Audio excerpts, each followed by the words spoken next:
주님과 늘 다니던 갈릴리 바다에도 예상하지 못한 풍랑이 일어났듯이 우리가 살아가는 이 세상도 크고 작은 풍랑은 언제라도 일어나는 겁니다.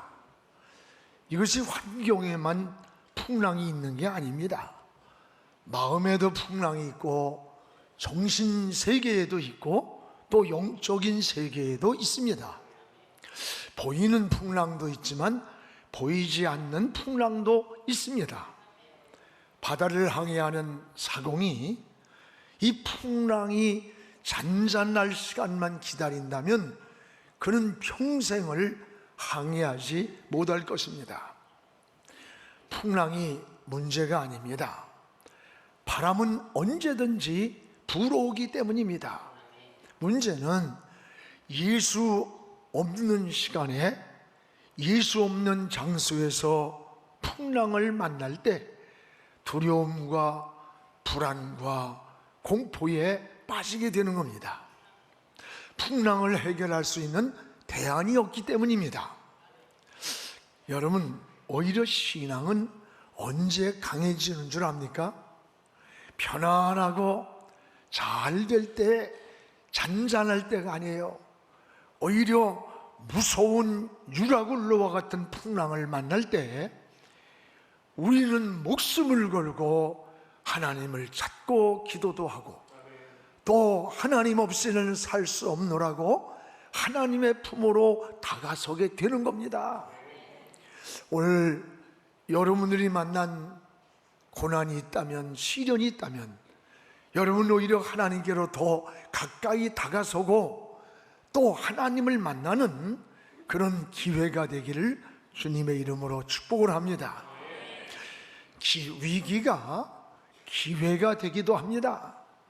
여러분, 오늘 말씀은 헤롯 왕이 세례 요한의 목을 잘랐습니다. 헤롯 왕이 빌립의 부인 헤로디아의 아내를 뺏었어요. 이것을 세례 요한이 그 죄를 지적한 것 때문에 앙심을 품고 있던 이 헤로디아가 어느 날 딸이 헤롯의 생일날 춤을 추며 헤롯을 기쁘게 해드렸어요. 헤롯이 기뻐가지고 이 나라의 반이라도 선물로 주겠다고 하니까 이 딸이 헤로디아에게 가서 무슨 선물을 달라고 요구하면 좋겠느냐라고 하니까 세례 요한의 목을 잘라서 소반에 담아달라는 거예요. 이로 인해서 헤롯의 생일날 세례 요한은 목이 잘리는 순교를 당했습니다. 이 소식을 들은 주님의 심정은 어떠했을까? 말씀을 준비하면서 아마도 주님이 울면서 배를 타고 그곳을 떠나 홀로 저 빈들로 가셨을 거예요. 그런데 오히려 수많은 군중들이 예수님의 말씀을 듣고 싶어가지고 그 빈들로 따라왔던 거예요. 말씀을 듣고 있는 동안에 날이 저물었습니다. 돈도 없습니다. 이곳에 모인 수천 명의 군중들은 굶주리고 있었어요. 그러니까 제자들이 주님께 와서 지금 주님, 날도 저물었습니다. 시간도 없습니다. 돈도 없습니다. 빨리 이들을 마을로 내려보내서 각자 먹을 것을 해결하게 해야 되겠습니다. 그러니까 주님이 뭐라래요? 아니야, 갈 곳 없어. 너희가 먹을 것을 줘라. 갈 곳 없다. 너희가 먹을 것을 주라는 거예요. 오늘 이 말씀을 통해서 주님은 제자들에게 무엇을 요구하시고 있는가? 또 언제 이 여름 빈들에서 기적이 일어났는가라고 하는 것을 우리에게 잘 말씀해 주고 있으면서 오늘 은혜를 함께 나누려고 합니다. 여러분, 기적은 세 가지 장애물 앞에서 일어났음을 볼 수 있습니다. 오늘 15절을 우리 한번 같이 읽겠습니다. 저녁이 되매 제자들이 나와 이르되 이곳은 빈들이요 때도 이미 저물었으니 무리를 보내어 마을에 들어가 먹을 것을 사 먹게 하소서. 저녁이 되었어요. 제자들이 나와서 이곳은 빈들입니다. 날이 저물었습니다. 빨리 무리를 마을로 보내서 각자 먹을 것을 사 먹게 하소서라고 주님께 말씀을 드렸어요. 여러분, 여기에 세 가지 장애물이 나타납니다. 하나는 이미 날이 저물었다고 했습니다. 날이 저물었다는 말은 시간적인 장애물을 말합니다. 시간적으로 수천 명의 군중들을 위해서 무엇을 해결해 줄 수 있는 시간적으로 이미 지났다는 말이에요. 또 하나는 이곳은 빈들이라고 했습니다. 이곳이 어디입니까? 환경. 지금 군중들이 모여 있는 이 환경은 빈들이라는 거예요. 환경적 장애물을 말하는 거예요. 빈들이란 말은 무엇을 얻을 수 있는 환경이 아닙니다. 우리도 때때로 질병도 만나고 실패도 만나고 어려움을 만났을 때 때로는 사방이 둘러봐도 답을 찾을 수 없는 그런 환경적인 장애물을 만날 때가 참 많습니다. 또 하나는 여기에 물질적인 장애물입니다. 이 5천 명의 군중들을 먹이려면 200데나리온이라고 하는 돈이 있어야 이들을 먹일 수가 있습니다 라고 하는 거예요. 여러분, 그때나 지금이나 돈 문제예요. 우리가 살아가는 이 세상도 어쩌면 여기에 맞는 세 가지 장애물, 이 세 가지 문제가 우리가 살아가는 인생의 문제라고 생각이 돼요.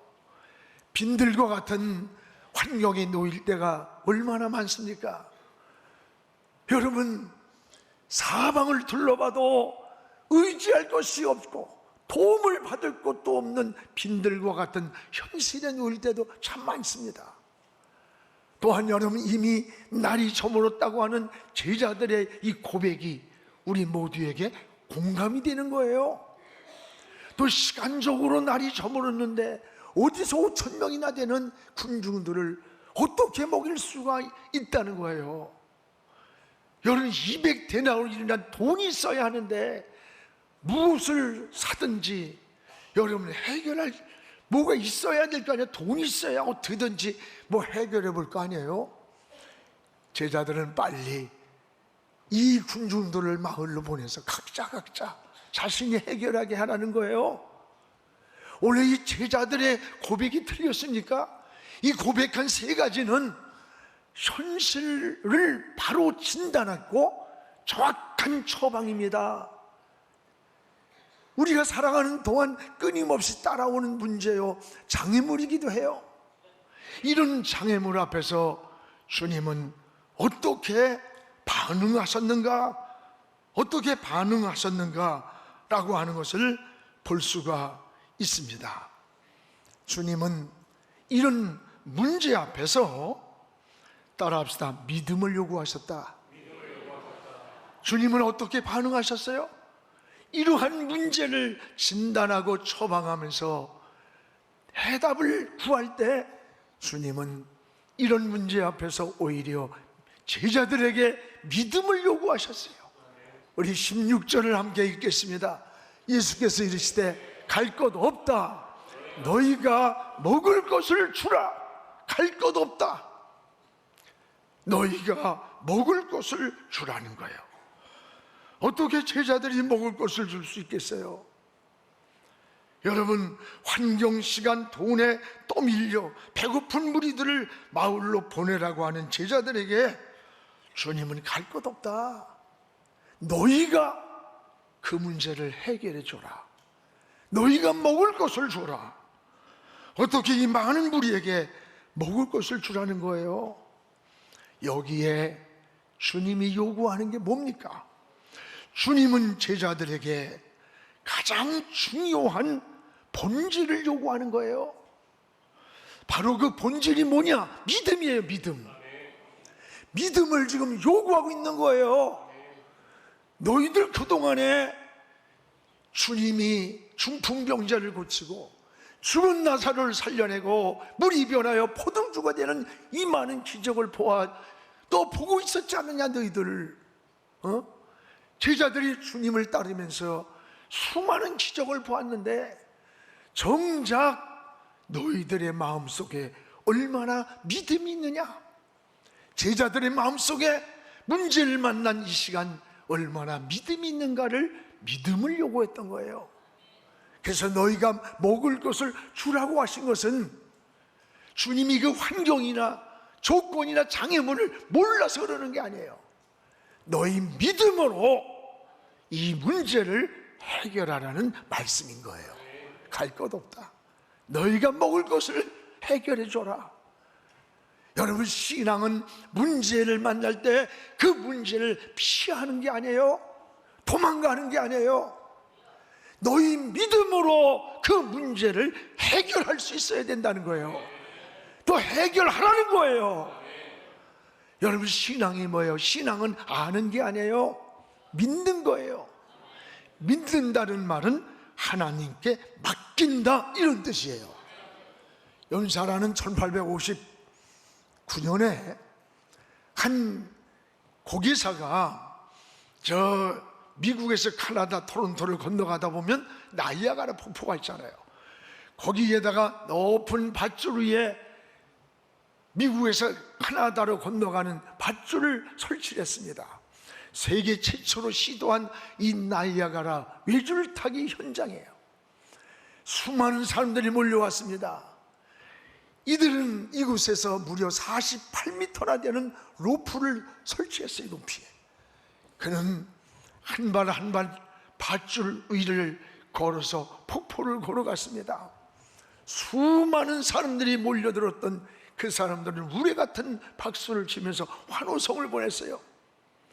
그때 모든 이 고개가 끝날 그때쯤 고개사는 관중을 향해서 이렇게 외쳤습니다. 여러분, 당신들은 내가 다시 사람을 덩어리에 업고도 이 폭포를 건너갈 수 있다고 믿느냐? 아, 그렇습니다. 당신은 그렇게 할 수 있습니다. 막 아우성을 쳤어요. 그러니까 그러면 여러분 중에 내 앞으로 누군가 나와서 내 등에 업히십시오. 그 수많은 당신은 할 수 있다고 아우성치던 이 군중들이 하나하나 뒤로 물러나는 겁니다. 이때 한 남자가 나는 당신을 믿는다. 나를 업고도 잘 건너갔다 올 것을 나는 믿는다. 그리고 등에 업혔다고 합니다. 여러분, 많은 사람들이 당신은 할 수 있다고 믿는다고 아우성치는 이들이 믿음입니까? 여기에 엄밀한 의미에서 진정한 믿음을 말한다면 덩어리에 업힌 한 사람입니다. 내가 당신의 등에 업혀서도 무사히 갈 것을 믿고 맡겼던 그 한 사람이 바로 믿음이라는 거예요. 오늘 우리의 신앙생활도 마찬가지예요. 여러분, 하나님 앞에서 이러쿵 저러쿵 하고 했는데 정작 문제가 나타났을 때, 헌신이 나타날 때, 어떤 사건이 나타났을 때 우리는 뒷걸음질을 하는 거예요. 우리 인생을 맡기고 그 앞으로 뛰어들어 하나님 앞에 나가지를 못한다는 거예요. 오늘은 믿음을 맡기는 거예요. 이 시간도 주님이 여러분에게 원하시는 것은 무슨 헌신이나 재능이나 소유가 아니에요. 더 본질적인 거예요. 그게 바로 믿음인 거예요. 오늘도 주님은 이 군중들을 여러분 보내지 마라, 갈 것 없다, 너희가 해결해 줘라, 이 말씀은 제자들의 믿음을 요구하는 거예요. 오늘 여러분, 우리에게도 믿음을 요구하십니다. 그동안 너희가 보았던 여러 기적의 역사와 하나님의 은혜의 체험을 믿음으로 이제 해결해 봐라. 너희가 믿음을 우리에게 요구하는 거예요. 끝없이. 우리가 살아가는 동안에도 인생의 많은 문제를 만납니다. 이럴 때 주님이 원하는 것은 여러분에게 믿음이라는 사실을 기억하시기를 축복합니다.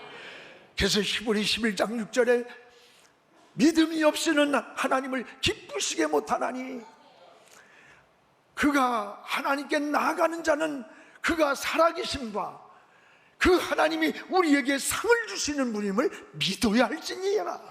믿어야 할지니라. 믿음이 없이 하나님을 기쁘게 할 수가 없다는 거예요. 우린 이 세상에 태어나 천국에 가는 시간까지 믿음으로 가고 믿음으로 살다가 믿음으로 천국에 가는 거예요. 오늘도 여러분, 주님은 우리에게 믿음으로 바라보기를 원하고, 믿음으로 생각하고, 믿음으로 말을 하고, 믿음으로 행동하기를 원하고 계시는 거예요. 여러분, 성경에는 세 종류의 믿음이 있습니다. 하나는 죽은 믿음이 있다 그랬어요. 야고보서 2장 17절에 보면요, 이와 같이 행함이 없는 믿음은 그 자체가 죽은 것이라 했어요. 행함이 없는 믿음을 죽은 믿음이라 했어요. 여러분, 죽었다고 하는데 죽은 데서 뭘 할 수가 있겠어요?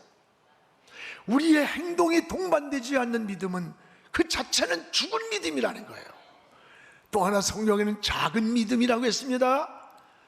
여러분, 마태복음 14장 31절에 베드로가 물에 빠져 호족거릴 때 주님이 그를 건지면서 믿음이 없다고 하지 않고 믿음이 작은 자여 왜 의심하였느냐 그랬습니다. 믿음이 없다고 하지 않았어요. 적다고 했어요. 적다는 의미는 가볍다, 짧다라고 하는 의미가 있어요. 여러분, 가벼우면 어때요? 잘 흔들리는 거예요.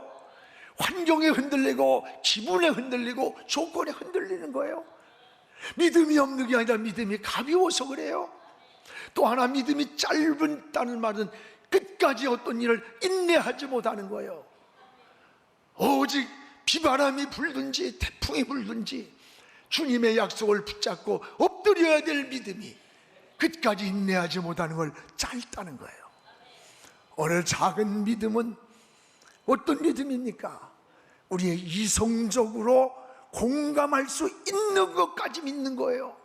과학적으로 증명이 되는 것만 믿는 거예요. 물이 변하여 포도주가 되는 변화, 홍해가 건너는 것, 죽은 나사로가 살아나는 걸 어떻게 믿을 수 있는가?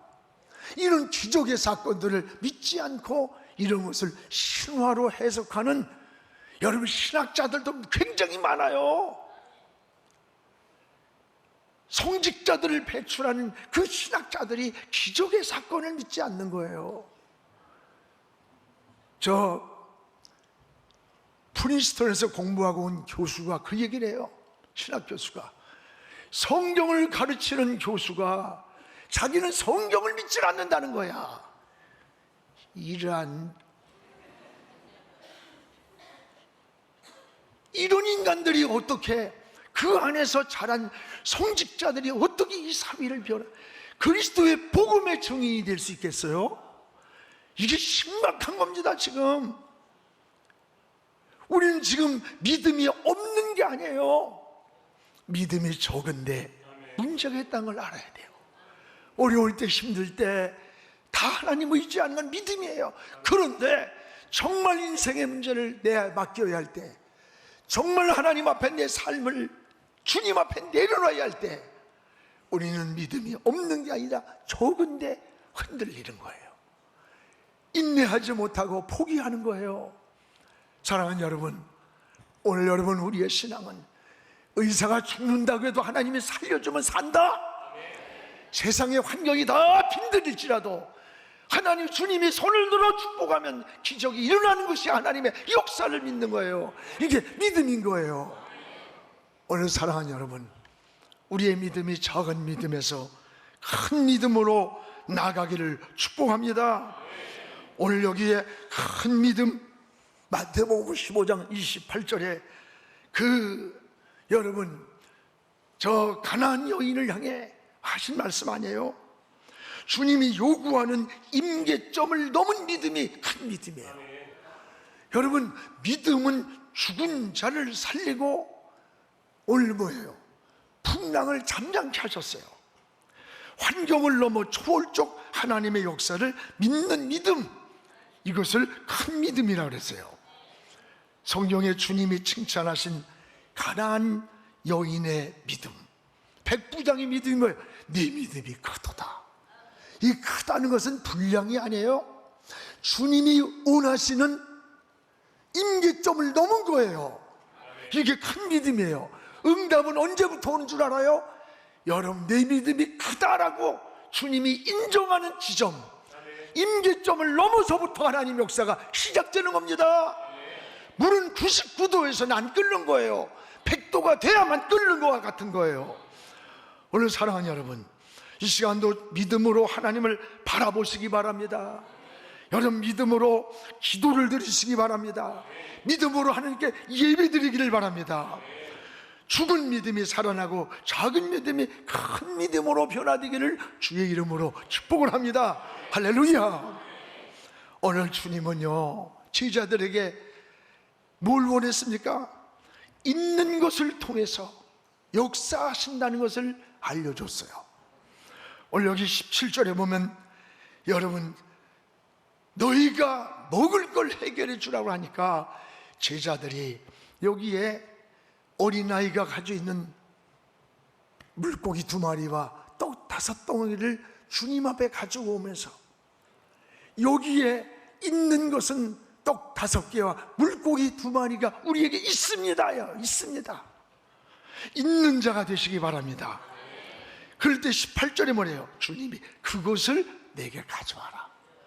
만약에 믿음의 마음이 아니었다면, 주님은 어떤 것이고 주님의 손에서 이루실 역사를 제자들의 마음에서 믿지 않았다면 어떻게 이것을 주님 손에 가져오겠어요? 이 물고기 2마리와 떡 5덩이는 어린아이의 도시락 하나예요. 그 당시에 이것이 무슨 일을 할 수가 있겠습니까?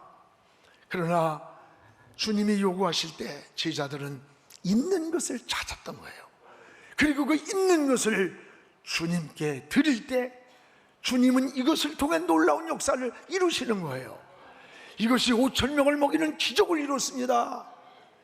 환경이나 시간이나 돈으로 해결한 거 아니에요. 여러분, 교회가 문턱을 만들면 안 돼. 무슨 돈이 있다고 하는 게요? 지식이 있다고 하는 거예요? 사회적 명성이 하는 겁니까? 아니에요. 오늘 제자들에게 원했던 것은 믿음이에요. 너희가 해결해봐라. 오늘까지 보았던 주님의 능력의 믿음을, 너희들이 큰 믿음을 가지고 그때에 있는 것의 도시락을 하나 주님 손에 올려놓을 때 주님은 이것을 가지고 기적을 이룬 거예요. 능력을 이룬 거예요. 하나님의 역사를 이루었던 겁니다.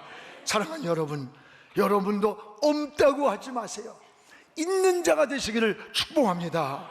열왕기상 17장에 보면 3년 6개월 기근이 왔습니다.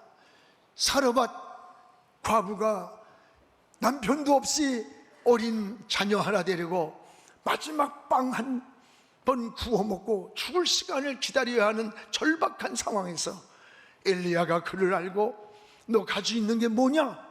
밀가루 한 움큼이 있고 기름이 있습니다. 그래, 그거 구워서 나한테 가져와. 너 그러면 이 기근이 끝날 때까지 너희 집에 기름병이 마르지 않고 밀가루통이 떨어지지 않을 거야. 그대로 했던 거예요. 그대로 하나님 역사가 일어난 겁니다.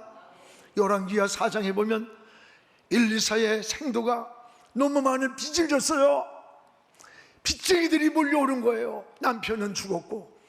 그 생도가 엘리사에게 찾아와서 부인이 그 이야기를 하니까 엘리사가 이 마을에 가서 그릇을 빌릴 수 있는 대로 그릇을 다 빌려와라. 그리고 빌려온 그릇에다가 이 기름병을 부어봐라. 그 빌려온 그릇에 그대로 믿고 기름을 쏟아붓더니 기름이 다 찼습니다. 그릇에, 빌려온 그릇에 기름이 다 차고 나니까 기름이 멈췄더라. 그쳤다는 거예요. 여러분, 이게 뭡니까? 믿음의 그릇만큼, 우리의 믿음만큼 하나님의 역사는 이루어져 가는 거예요. 우리가 바라본 것만큼 하나님의 역사를 이룰 수 있는 거예요. 그래서 시편 81편 10절에도 나는 애굽에서 너희를 건져내고 너희를 구원한 여호와 하나님이다. 너는 나를 믿고 입을 넓게 열어라. 내가 채우겠다. 믿음의 입을 열고 신앙의 입을 열고 하나님을 바라보라는 거예요. 그 채우시는 분은 하나님이란 약속이에요.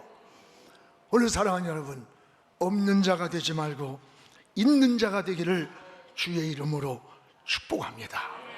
세상이 다 안 된다고 해도 주님이 된다 하면 되는 거예요. 죽는다고 해도요, 하나님이 산다 하면 사는 거예요. 하나님이 살려주는 날까지 살다 가는 겁니다. 믿음의 이런 승리자, 빈들에서 일어난 기적이 오늘 현실에 살아가는 우리의 모습이 빈들 같을지라도 무릎을 꿇고 피 묻은 십자가를 붙잡고 주의 이름을 부르시기 바랍니다. 하나님의 놀라운 역사가 우리와 함께할 줄 믿습니다.